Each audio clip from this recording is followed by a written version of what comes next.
Olá, meus amores. Nessa segunda parte da aula de proteínas, nós vamos estudar justamente elas agora como estrutura. Nós já vimos na primeira parte o que eram aminoácidos, sabemos que esses aminoácidos vão caracterizar, lógico, a minha proteína, mas como é que elas são formadas? Né? Como é que a gente vai caracterizar essa proteína? Então, nessa aula a gente vai ver a formação dessas proteínas e ver os tipos de estruturas proteicas. Ok? Então, vamos lá. Como a gente viu lá no início, né, da primeira aula, toda proteína é um polímero. Se eu preciso formar um polímero, eu preciso promover uma reação química.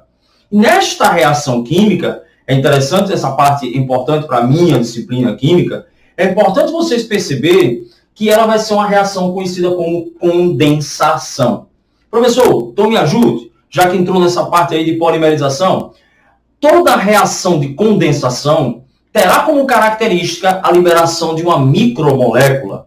Então, vocês vão ver alguns tipos de reações de polimerização, lógico, em outras aulas, mas a gente tem duas básicas. A de adição, se eu estou adicionando, eu não estou liberando nenhuma micro, e as reações de condensação, que você tende, né, a juntar com liberação de micromolécula. Que aí pode ser água, pode ser amônia, são as mais conhecidas. Nesse caso, vocês vão ver que a reação é de liberação de água. Até porque essa é uma reação muito conhecida de vocês, né? Ou ao menos deveria, que é uma reação entre um ácido carboxílico e uma amina, né? Caráter ácido, caráter básico. Você promoverá aqui um processo de liberação de água. Então, isso é importantíssimo. Então, houve liberação de micromolécula, está aqui. Neste caso, minha micromolécula é água.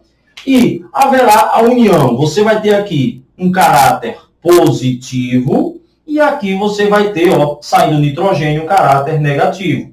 Essa união, né, dessas duas cadeias de aminoácido, haverá, lógico, a depender do tamanho da sua estrutura, a formação de uma proteína. Mas antes de você imaginar uma proteína, a gente vai dizer que a cada união desses aminoácidos, se eu juntei dois, eu formei o quê? Um dipeptídeo. Professor, por quê? Porque essa ligação que a gente na química, vamos fazer já, que a gente na química vai chamar de uma ligação amídica, na biologia, ela vai chamar de uma ligação peptídica. Então, para que você tenha uma ligação peptídica, você então tem que unir dois aminoácidos. Então, a união de dois aminoácidos, você vai ter um dipeptídeo. E aí, vamos lá, prova de química. Presta atenção. Se você está unindo dois aminoácidos, ou seja, um dipeptídeo, você liberou apenas uma molécula de água. Eu costumo brincar, né, a regrinha dos dedos. Se você tem 2 dedos, você precisou de uma união. Se você tem 3 dedos, você precisou de 2 uniões. Ou seja, se você tiver um tripeptídeo, você liberou 2 águas. Se você tiver um polipeptídeo, uma proteína, você liberou N-1H2O. Isso também é muito importante para as provas de química. Então, visualize. A cada 2 aminoácidos, você vai promover uma condensação com liberação de água. Então, se o vestibular perguntar, na formação de um tripeptídeo, haverá quantas águas sendo liberadas? Aí você faz nada, se esquecer, 3 dedinhos, para unir 3 dedos, você precisa de 2 junções. Então, você vai ter 2 reações de condensação com liberação de 2 moléculas de água. Vamos fazer isso, só para ficar visual. O que é que a gente tem? Então, a gente vai ter aqui o grupamento amina, do lado de cá, né? Grupamento amina, traço CH2, traço C, dupla O, traço, vou deixar aqui bem grifado, N, traço H, traço C, CH3, traço C, dupla O, CH3. Esse meu dipeptídeo, lógico, não é uma proteína. A proteína a gente sabe que tem que ter uma quantidade muito grande. Alguns livros trazem 100 unidades de aminoácidos. Eu não vou entrar nessa briga de quantidade, né? Se é um polímero, são muitas unidades. Mas o importante é que você consiga visualizar que para formar uma proteína, você precisa promover uma reação de condensação. Nesta reação de condensação, Para cada 2, eu liberei 1. 3, eu libero 2. Por isso, se você vai fazer uma proteína com N aminoácidos, você vai liberar N menos 1 H2O. Esta ligação aqui, quimicamente, forma que função? C-O traço N, a função amida. Então, a gente pode dizer que é uma ligação amídica. Ou, como a gente usa muito, né, na biologia, uma ligação peptídica. Então, o peptídeo é um processo de formação por condensação de aminoácidos. Então, por favor, então você tem lá um tetrapeptídeo, então você juntou 4 aminoácidos. E para eu juntar 4 aminoácidos, 1, 2, 3, eu liberei 3 moléculas de água, então eu formei 3 ligações peptídicas ou 3 ligações amídicas. Tranquilo? Então não é bem facinho. É só você lembrar que toda a formação de uma proteína é um processo de condensação. Essa parte é muito mais química, né? A biologia fica lá. Então, é uma reação de condensação. Nessa condensação haverá liberação de micromolécula, neste caso água. E o que eu tenho que lembrar para a minha prova de química, bom, e se cair da biologia também, se você está produzindo um tripeptídeo, 3 aminoácidos, você está fazendo apenas 2 ligações peptídicas. Então, num tripeptídeo, eu só tenho 2 ligações peptídicas, ou 2 ligações amídicas. Num polipeptídeo, você tem N-1 liberação de água e N-1 ligações peptídicas. Certo? Vamos lá. O que é de interessante, né, nessa questão da formação das proteínas? Eu coloquei aqui 2 aminoácidos simples. Certo? A glicina e a alanina. 2 aminoácidos mais simples possíveis. Mas perceba, vamos puxar um pouquinho para a química, perceba como é interessante. Eu juntei aqui, botei aqui a glicina como primeiro e botei a alanina como segundo. Fiz a minha condensação e obtive essa estrutura. Vamos ver fazer o contrário? Vamos botar primeiro a alanina e depois vamos colocar a glicina. Como é que fica? Então vamos para cá. Um pouquinho, né? Vamos para aqui um pouquinho para o quadro. Então você vai ter aqui, ó, o H, traço N, traço H. Vamos embora, rapidinho. Para não falar, perder tempo da gente. Traço CH3, traço C-O. Vamos lá, vou fazer uma condensação. Né? Traço o N da minha glicina, traço H, CH2, traço C-O, traço OH. A priori, você olha para essa estrutura. Vamos aqui, nós dois aqui. Vamos lá para lá. Nós dois, estamos olhando lá, viu? Eu olho para essa estrutura aqui, ó. Ó. E olho para essa, eu vejo. Professor, tá a mesma coisa. Aqui eu tenho a glicina, GLI, vou estar preocupado com isso. Vou colocar aqui a alanina. Vou botar aqui de vermelho. Glicina, alanina. Aqui eu já tenho o contrário. A alanina. E aqui eu tenho a minha glicina. A priori, eu olhando para essas duas estruturas, pessoal, não mudou nada. Lembram de um fenômenozinho lindo chamado isomeria? Essa fórmula molecular é igual a essa, concordo plenamente. Mas estruturalmente, elas são iguais? De forma alguma. Por isso que eu falei que é bonito e é muito interessante vocês imaginarem quantas possibilidades eu tenho de formar proteínas. Se com duas, ao inverter, eu tenho estruturas isoméricas diferentes, vamos botar 10. 10. Vamos botar 10, não, vamos botar 5. Quantas possibilidades, né, probabilísticas eu tenho com 5 aminoácidos diferentes? Lembrando que não é ser igual, é a ordem. Né? A ordem dela vai justamente caracterizar a minha estrutura proteica. Certo? Bom, eu acho que isso seja bonito. Não sei, né? Às vezes o professor ele fica empolgado, né? Tentando mostrar ao aluno que não é tão simplesinho assim, no simplesinho no sentido assim, eu juntei 2 aminoácidos com uma proteína. Beleza, né? Com 2 aí, números, né? Poxa, quando eu inverti a ordem, eu formei outra, com outra propriedade, com outra característica. Então, a proteína ela não é só simplesmente uma união de alfa-aminoácidos diferentes. Esses alfa-aminoácidos diferentes se combinando até na ordem XYZ, YXZ, eu mudo a minha proteína. Tranquilo? Então, eu acho que isso aí é fundamental para que vocês possam entender como um conjunto total quantas possibilidades eu tenho de formações proteicas. Né? Então, vamos lá. Vamos continuar. Falando em... Vou botar aqui de frente, fica melhor. Falando em estruturas das proteínas, a primeira delas, a primária, a gente já acabou de discutir.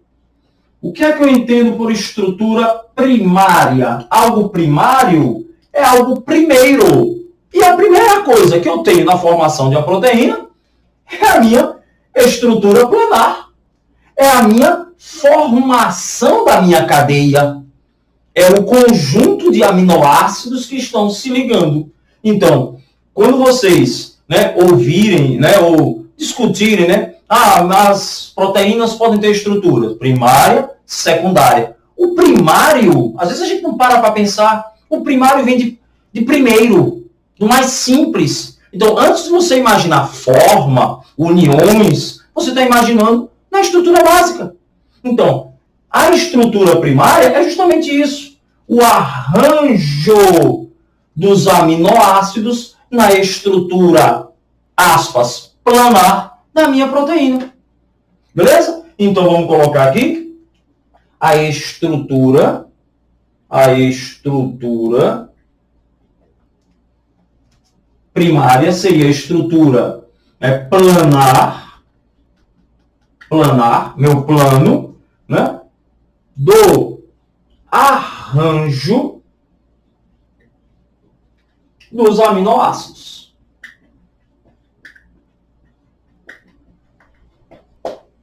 Então, o que a gente acabou de ver? Vamos lá rapidinho.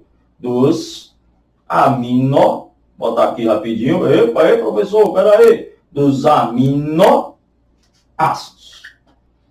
Então, o que eu acabei de fazer aqui, eu coloquei só 2, vamos brincar. Eu coloquei a glicina, juntei com a alanina, vou brincar, juntei, glicina com a alanina. Essas uniões, que a gente acabou de discutir, que a ordem influencia. Então, se eu chegar para vocês agora e começar aqui por alanina, colocar agora aqui a glicina, se eu colocar outra glicina, colocar outra alanina, já é uma estrutura proteica diferente.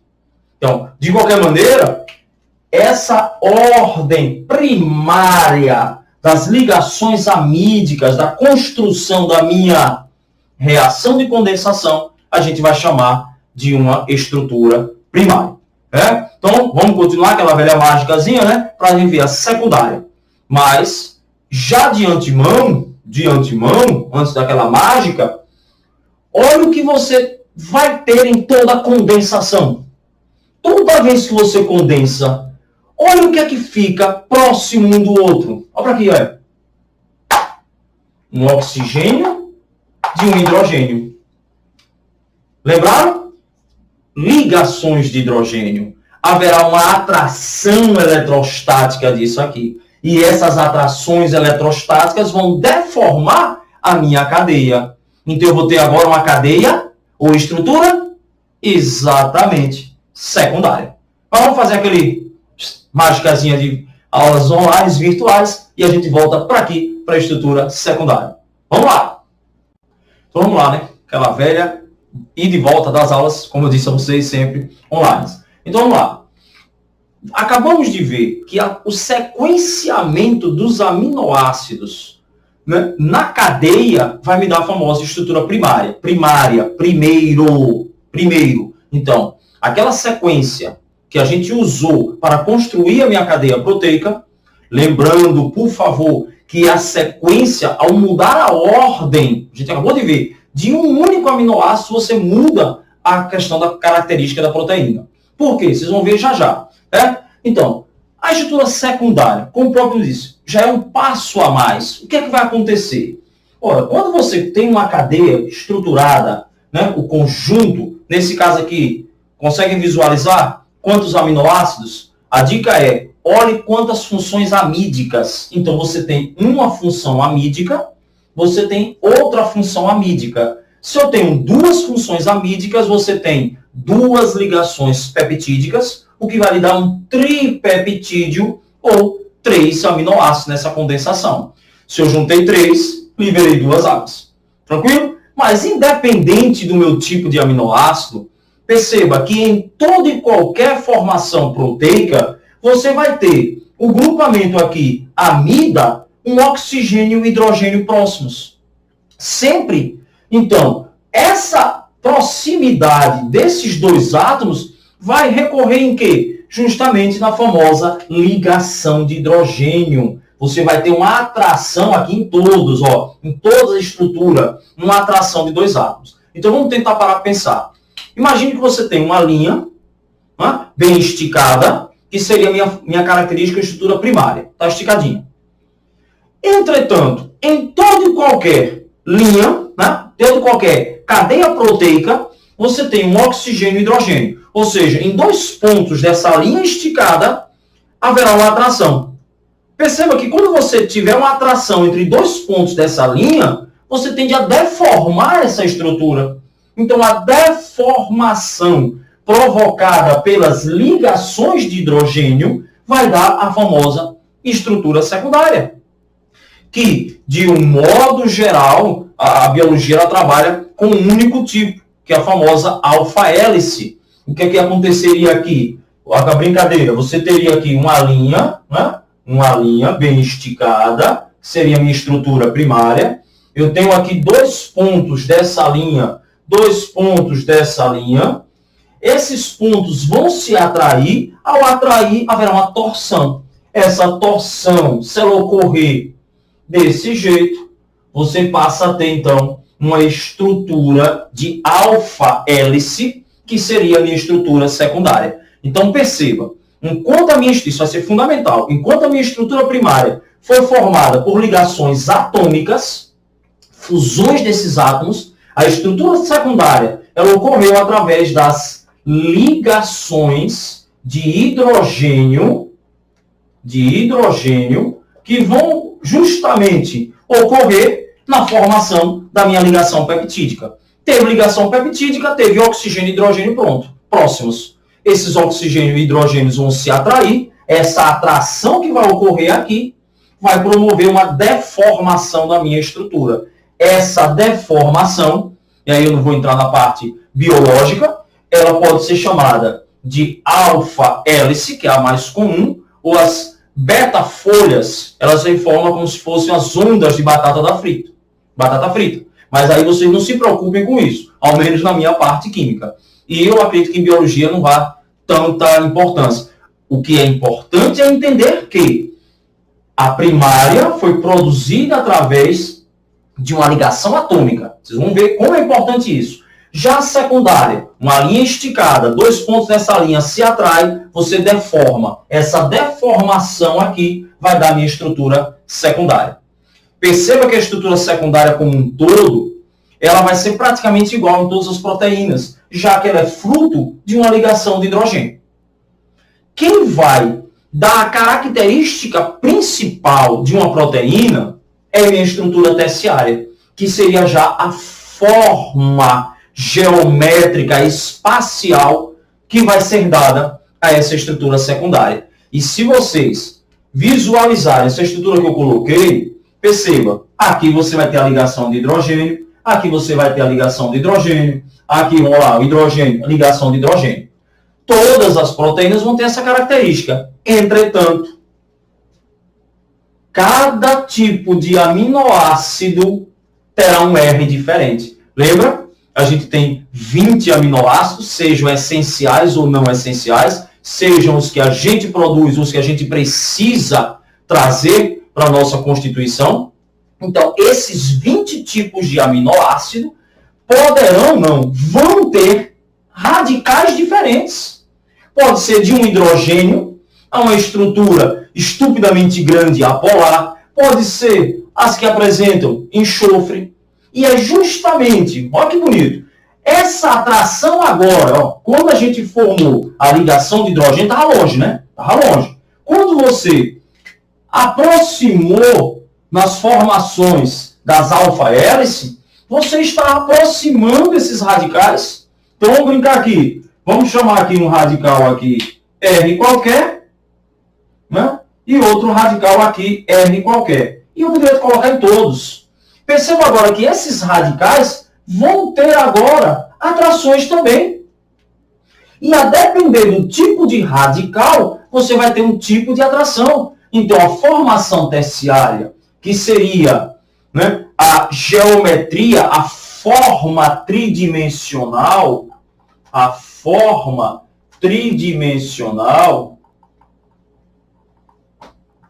dessa minha proteína, certo? Dessa minha proteína, essa forma vai ser dada por esse R. E esse R aqui, ó, com esse R, essa ligação, ela pode ser, por exemplo, um dipolo induzido. Basta que essas estruturas aqui sejam apolares. Ela pode ser um dipolo permanente. Se for enxofre, o que vocês chamam de quê? Ponte de sulfeto. Dois enxofres juntos. Enxofre, enxofre, uma ligação de sulfeto. E aí onde é o bonito? Como? Veja, até a ordem influencia. Porque se cada R aqui você vai ter uma característica diferente, você vai ter uma atração eletrostática diferente. E se as atrações eletrostáticas forem diferentes, elas vão ter conformações. Porque se você conseguir visualizar agora, se eu tenho mais atrações, ela tende agora ao quê? A dobrar em si própria. E essas dobras, esse recolhimento, ele vai dar justamente a minha forma tridimensional. E aí vem uma coisa também muito importante, que geralmente os livros de biologia e de química não falam, né? Geralmente, alguns ainda falam, que é, se esse R aqui é muito grande, ele vai ter um caráter muito apolar. Então você imagina uma estrutura de uma proteína já é grande, apesar de você ter polos, mas ela é grande, uma macromolécula, com um R grande apolar, a sua proteína passa a ter um caráter absurdo apolar. Só que as proteínas, elas vivem em meios aquosos, elas coexistem em meios aquosos. Então, pessoal, é uma curiosidade, mas é uma coisa importante vocês lembrarem ou aprenderem.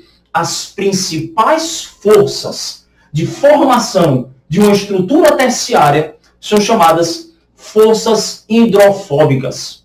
Imagine você ser de um caráter apolar absurdo em um meio aquoso. Qual é a tendência disso? É você se recolher. É você ter uma forma, e a forma, lógico, vai depender do meu R. Então eu me recolho e deixo a parte um pouco hidrofílica para fora. Mas eu me recolho, eu me junto, tendo ou formando uma estrutura tridimensional. Perceba que essa estrutura tridimensional vai ser muito por esse R. Daí, aquela história inicial da nossa aula da hemoglobina. Lembra que a gente falou? A hemoglobina tem uma estrutura, né, esférica, bem característica. Quando um aminoácido muda esse R aqui, ó, você muda a força. E ao mudar a força, você muda a forma. Por isso que a tal da anemia falciforme, de foice. Né? A forma proteica mudou, porque você mudou um tipo de aminoácido, então você mudou um tipo de atração eletrostática. Tranquilo? Veja como é bonito? Então, estrutura primária, entendeu, né? Primária é o encadeamento linear, é o conjunto de aminoácidos. Todo conjunto de aminoácidos vai ter uma atração eletrostática tipo ligação de hidrogênio. Vou atrair cordão, puxei, vou formar uma hélice, que é a principal estrutura. Essas hélices vão aproximar os meus radicais, que vão se dobrar em si, formando, dando formas, a depender do meu tipo de R. Por isso que se você muda um R desse, você muda a forma.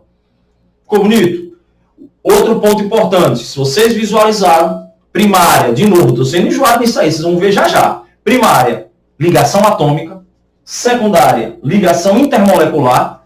Terciária, ligações intermoleculares. Ou hidrofobia, as ligações de polos induzidos, né? Hidrofóbicas. Tranquilo? E por último, para daqui a pouco vocês entenderem porque eu estou enfatizando sobre ligação, a estrutura quaternária. Que para a minha química é a que menos importa, é só para dar o entendimento do que é. Você tem agora uma forma, só que uma proteína não faz verão, né? Uma andorinha não faz verão. Então a estrutura, lembra que a gente falou, né? Primeiro, 80% da nosso músculo, a massa, é de proteínas. Então você tem bilhões e bilhões e bilhões de proteínas. Essas uniões, vamos brincar, né? Então vamos fazer uma bagunça aqui, ó. Vou fazer uma bagunça. Essa bagunça miserável que eu estou brincando aqui, né? Toda a estrutura, uma forma é a minha terciária. Só que uma única forma não faz verão. A atração eletrostática entre essas formas, entre as proteínas, é a estrutura quaternária. Ou seja, o que vem a ser estrutura quaternária é a união das terciárias, de maneira simples. Também, se vocês visualizarem, são atrações eletrostáticas, são aproximações. Agora vem o finalzinho da aula, aquela velha, né, explicação do que eu tanto falei. Desnaturação de proteína. O que é desnaturar uma proteína? É tirar a sua forma, deformá-la e, com isso, tirar a sua característica, tirar a sua propriedade. E aí muito aluno pergunta, né? Não é nem como deformar, porque eu acho que ficou uma maneira muito fácil de deformar a proteína, é justamente pela variação de pH. Por isso que muitas vezes alguém quer, né, desnaturar a proteína do leite, coloca um pouquinho de limão, um pouquinho de vinagre. Por que a gente viu isso? Porque a gente viu no início da aula passada que as proteínas têm uma característica muito grande de serem catiônicas, aniônicas, reagir com ácido, reagir com base. Isso tudo vai alterar a sua característica. Mas o mais importante, quando você desnatura, você perde a forma. Você não está fornecendo uma energia suficiente para quebrar as ligações atômicas. Professor, onde você quer chegar com isso? Que toda desnaturação proteica, você quebra as ligações mais fracas, que são as quaternárias, as terciárias e as secundárias. Ou seja, eu quebro as ligações intermoleculares. Você não quebra a estrutura primária, porque a estrutura primária vai requerer da gente o quê? Um catalisador. Vai requerer da gente mais energia. Essa mais energia, às vezes, a gente não tem, então a gente vai precisar de uma enzima. Uma enzima é um catalisador orgânico, uma substância que vai agir de modo a facilitar a quebra dessas ligações atômicas.